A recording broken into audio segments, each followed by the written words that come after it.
tayong city homes, ang lote sa ibang tao. Opo. Alright, hindi na ako tatanong. Alright, so,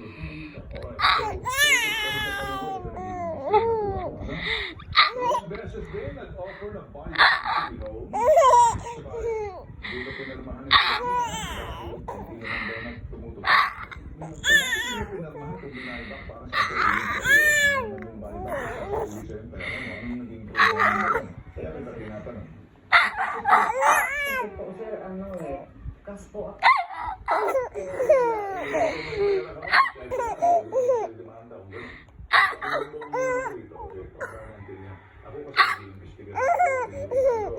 Dalawang beses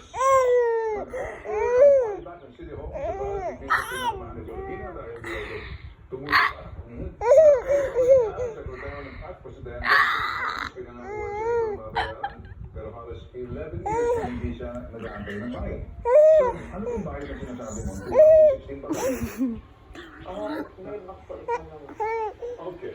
Medyo nalilito na ako dito. Medyo sabog-sabog na natin.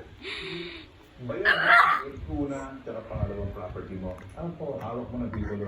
Itong pangatlo, hindi pa bayan. Kailan mo ito itong pangatlong logo ng City Homes?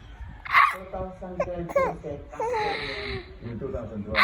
Hindi mo makuha yung dito yung 2012. Pero yung mga nakuha mo na. So, ito yung kapirang buka dito na parang nakaalam mo garahe. Parang parking lot lang to.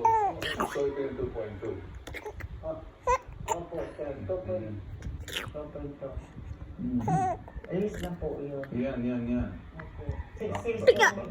magkasya yung suburban dyan. Kasi yung isa. Oo, parang baka hindi sabihin baka hindi magkakasya yung suburban dyan or expedition or ano kuha mo. Kaya sigurado ka pa hindi ano yan, parang right of way mo lang, binili mo. Hindi po, sir. Sunod-sunod po yun. Parang town. Sige. Kaya 11 years. So 2000 mo na dito. Kaya hinahanap po yung titulo, wala. Kailan mo lang nalaman na nakasan na yung titulo nitong lupa na to na parang yung maliit na lupa na yan, yung bukano na yan. Kailan mo lang nalaman itong lately lang? Opo, lately lang. So, kailan lately lang? Anong taon? Tang ito? Last year? 2020. 2021. Okay, so, nalaman mo, sinabi nila, inaantay mo yung titulo. Opo.